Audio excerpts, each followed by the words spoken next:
অপরিচিতা রবীন্দ্রনাথ ঠাকুর বিশদ আলোচনা ও পাঠ বিশ্লেষণ ১ পাঠ পরিচিতি লেখক বিশ্বকবি রবীন্দ্রনাথ ঠাকুর উৎস অপরিচিতা গল্পটি প্রথম প্রকাশিত হয় প্রমথ চৌধুরী সম্পাদিত সবুজপত্র পত্রিকায় ১৩২১ বঙ্গাব্দের কার্তিক সংখ্যায় এটি রবীন্দ্র গল্পের গল্পগুচ্ছ তৃতীয় খণ্ড সংকলনের অন্তর্ভুক্ত রচনাকাল এটি রবীন্দ্র ছোটগল্পের শেষ পর্যায়ের বা গল্পের মতো গল্পযুগের সৃষ্টি বিংশ শতাব্দীর প্রথম ভাগের প্রেক্ষাপটে রচিত কথনভঙ্গি উত্তম পুরুষে বর্ণিত গল্পের নায়ক অনুপম নিজেই তার জবানবন্দিতে গল্পটি বলছে ২ চরিত্র বিশ্লেষণ গল্পের প্রতিটি চরিত্রই তৎকালীন সমাজ বাস্তবতার একটি প্রতিচ্ছবি ১ অনুপম গল্পের নায়ক ও কথক বয়স ২৭ এমএ পাশ করেও ব্যক্তিত্বহীন এবং মামার ওপর সম্পূর্ণ নির্ভরশীল লেখক তাকে মাকাল ফলের সাথে তুলনা করেছেন যা দেখতে সুন্দর কিন্তু কাজের নয় সে তৎকালীন সমাজের কূপমণ্ডুক ও পৌরুষহীন যুবকের প্রতিনিধি যে অন্যায়ের প্রতিবাদ করতে জানে না ২ কল্যাণী গল্পের নায়িকা শম্ভুনাথ সেনের মেয়ে সে ব্যক্তিত্বময়ী শিক্ষিতা এবং দেশপ্রেমে উদ্বুদ্ধ এক আধুনিক নারী চরিত্র গল্পের শুরুতে সে পিতৃ আজ্ঞাবহ ছিল কিন্তু শেষে সে স্বমহিমায় উজ্জ্বল অপরিচিতা হয়েও সে অনুপমের হৃদয়ে ধ্রুবতারার মতো জেগে থাকে ৩ মামা অনুপমের মামা সংসারের হর্তাকর্তা তিনি লোভী হীনমন্য এবং যৌতুক লোভী সমাজের প্রতীক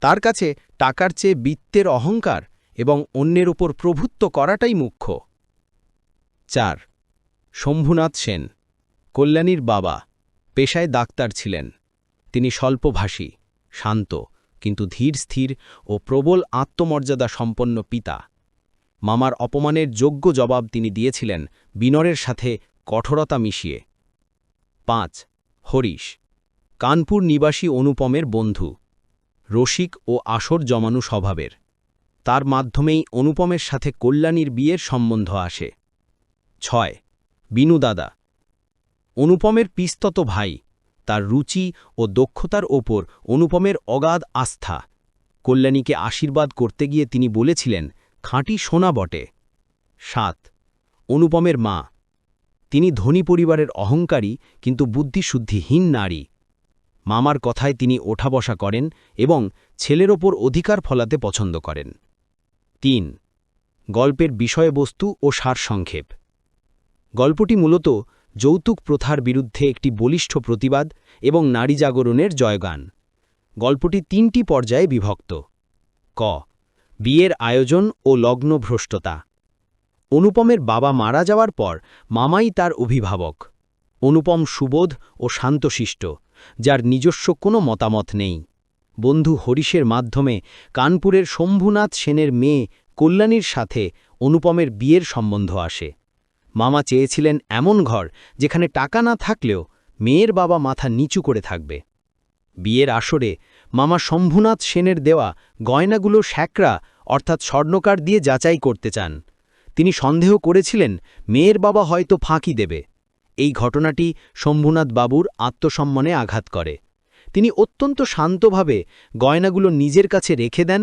এবং বরপক্ষকে খাইয়ে দিয়ে বিয়ে ভেঙে দেন তিনি বলেন ঠাট্টার সম্পর্কটাকে স্থায়ী করিবার ইচ্ছা আমার নাই অনুপম সব দেখেও ছিল নীরব তার এই কাপুরুষতাই তার জীবনের কাল হয়ে দাঁড়ায় খ অনুশোচনা ও বিরহ বিয়ে ভেঙে যাওয়ার পর মামা ও সমাজ শম্ভুনাথবাবুকে দোষারোপ করতে থাকে কিন্তু অনুপমের মনে কল্যাণীর প্রতি এক গভীর আকর্ষণ জন্মায় সে তাকে না দেখেই মনে মনে তাকে নিজের করে ভাবে তার মনের মধ্যে এক ধরনের রোম্যান্টিক বিরহ কাজ করে কানপুরে বদলি হওয়া বা ব্যবসার নাম করে সে ওই ঘটনার রেশ ধরে রাখতে চায় গ ট্রেন ভ্রমণ ও পুনর্জাগরণ গল্পের ক্লাইম্যাক্স কিছুকাল পর অনুপম ও তার মা তীর্থে যাওয়ার পথে রেলে এক অপূর্ব সুন্দরী ও তেজস্বী মেয়ের দেখা পায় মেয়েটির কণ্ঠস্বর ও ব্যক্তিত্বে অনুপম মুগ্ধ হয়।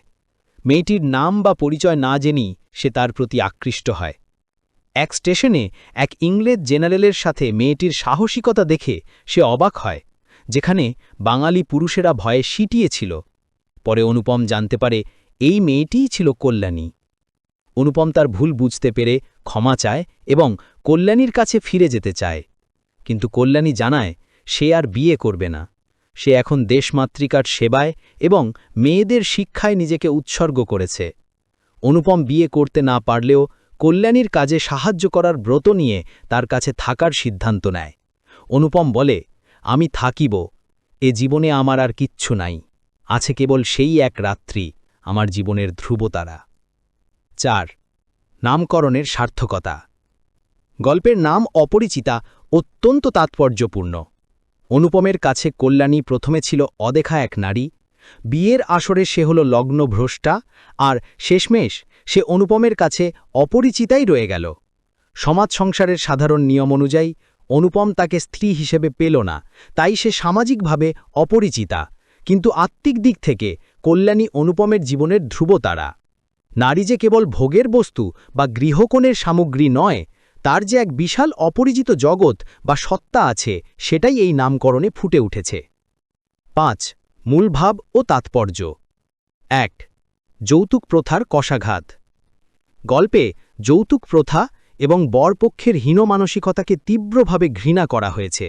শম্ভুনাথ বাবু যৌতুকের লোভে মেয়ের বিয়ে না দিয়ে যে দৃষ্টান্ত স্থাপন করেছেন, তা বাংলা সাহিত্যে বিরল। ২. নারীর ব্যক্তিত্ব ও জাগরণ। কল্যাণী রবীন্দ্রনাথের সৃষ্ট এক আধুনিক নারী চরিত্র। সে প্রথাগত সমাজের বাইরে গিয়ে নিজের আত্মমর্যাদা এবং দেশপ্রেমকে বেছে নিয়েছে। ৩. ব্যক্তিত্বহীনতা বনাম আত্মমর্যাদা। অনুপমের মেরুদণ্ডহীন চরিত্রের বিপরীতে শম্ভুনাথ বাবু ও কল্যাণীর দৃঢ় আত্মমর্যাদাবোধ ফুটিয়ে তোলা হয়েছে। ৬. গুরুত্বপূর্ণ উক্তি ও ব্যাখ্যা। ১. আজ আমার বয়স ২৭ মাত্র। এ জীবনটা না দৈর্ঘ্যের হিসেবে বড়, না গুণের হিসেবে। ব্যাখ্যা। গল্পের শুরুতেই অনুপম নিজের জীবনের ব্যর্থতার কথা স্বীকার করেছে। তার জীবন কোনো মহৎ কাজে লাগেনি, কেবল বয়সের সংখ্যাটিই বেড়েছে। ২. ওহে মেয়ে, যদি বলো একটি খাসা পাত্র আছে। ব্যাখ্যা। অনুপমের বন্ধু হরিশ কানপুর থেকে এসে অনুপমের মায়ের কাছে কল্যাণীর বিয়ের প্রস্তাব এভাবে দিয়েছিল। এখানে খাসা পাত্র বলতে তথাকথিত ভালো ছেলের কথা বলা হয়েছে। ৩. বাপের তো অন্ন নেই, তাই দি ভাব। কিন্তু বাপের যে মান আছে, সে আর তাদের মনেই আসে না। ব্যাখ্যা। শম্ভুনাথবাবু ধনী নন, তাই মামা ভেবেছিলেন তাকে যা খুশি তাই বলা যাবে, কিন্তু শম্ভুনাথবাবুর যে আত্মসম্মানবোধ আছে, তা মামার মতো লোভী মানুষের কল্পনার বাইরে ছিল। ৪. ঠাট্টার সম্পর্কটাকে স্থায়ী করিবার ইচ্ছা আমার নাই। ব্যাখ্যা। এটি গল্পের অন্যতম প্রধান উক্তি। শম্ভুনাথবাবু গয়না পরীক্ষার মাধ্যমে যে অপমানিত বোধ করেছিলেন, তার জবাবে তিনি বিয়ে ভেঙে দেন। তিনি এমন হীনমন্য পরিবারের সাথে আত্মীয়তা করতে চাননি। ৫. গজমতির হাটটা তো আর যাচাই করিয়া লওয়া হয় নাই। ব্যাখ্যা। ট্রেন ভ্রমণের সময় কল্যাণীর সপ্রতিভ আচরণ দেখে অনুপমের মনে হয়েছিল সে যেন কোনো এক অজানা রত্ন। গয়না যাচাইয়ের লোভে সে মানুষরূপী এই অমূল্য রত্নটিকে অর্থাৎ কল্যাণীকে হারিয়েছে। ৬. জায়গা আছে। ব্যাখ্যা। ট্রেনের ভিড়ের মধ্যে যখন সবাই বলছিল জায়গা নেই, তখন কল্যাণী দৃঢ়কণ্ঠে বলেছিল জায়গা আছে। এটি কেবল ট্রেনের সিট নয়, বরং মানবতা ও সহমর্মিতার এক বিশাল আশ্রয়েরও ইঙ্গিত বহন করে। ৭. আমি বিবাহ করিব না। ব্যাখ্যা। কল্যাণীর এই উক্তি তার দৃঢ় প্রতিজ্ঞার প্রকাশ। দেশ ও সমাজের সেবায় নিজেকে উৎসর্গ করার জন্য সে সংসার ধর্ম ত্যাগ করেছে। এটি নারীর স্বাতন্ত্র্যবোধের ঘোষণা। ৮. মাতৃ আজ্ঞা পূর্ণ হই, কিন্তু আমার তো আর জায়গা নাই। ব্যাখ্যা। গল্পের শেষ দিকে অনুপম তার উপলব্ধির কথা জানায়। সে কল্যাণীকে বিয়ে করতে না পারলেও ঠিকই তার আদর্শের সঙ্গী হয়ে বা তার কাছাকাছি থেকে নিজেকে ধন্য মনে করে। ৭. উপসংহার। অপরিচিতা গল্পটি কেবল প্রেম বা বিরহের গল্প নয়, এটি আত্মজাগরণের গল্প। অনুপম তার ব্যক্তিত্বহীনতা কাটিয়ে শেষ পর্যন্ত মানুষ হওয়ার চেষ্টা করেছে, আর কল্যাণী হয়ে উঠেছে শাশ্বত আধুনিক নারীর প্রতীক। গল্পটি ট্র্যাজেডি দিয়ে শুরু হলেও তার শেষটি এক নতুন সম্ভাবনার ইঙ্গিত দেয়।